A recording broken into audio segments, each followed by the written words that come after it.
4 shot, 2 fatally, another double murder in St. James. Man arrested, illegal gun seized as cops intercept truck on highway.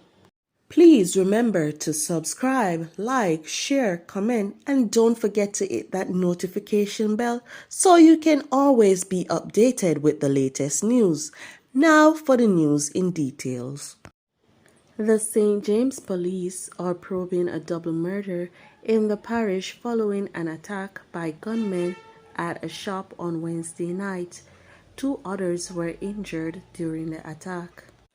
The deceased have been identified as 30-year-old Jermaine Miller of Bogue Village, St. James address, and the man only identified as Tall Man.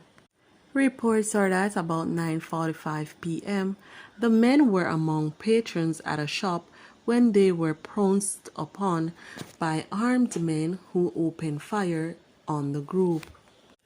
Upon the arrival of the police, who were summoned, 4 men were found with gunshot injuries.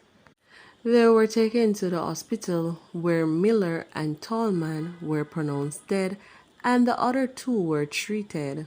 The attack comes after Prime Minister Andrew Holness declared a state of public emergency in the parish of St. James, Hanover, and Clarendon on Tuesday.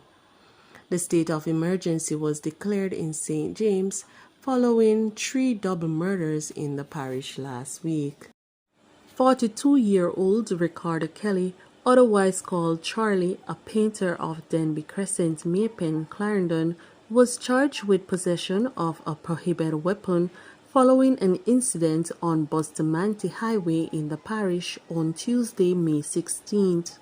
Reports from the Maypen police are that about 5:55 p.m., a team of officers acting on information intercepted a white Mitsubishi motor truck which was searched. Kelly was among 3 other persons who were searched, and one .38 imitation firearm was discovered. The firearm was removed from his waistband. He was arrested and charged. A court date for him is being finalized.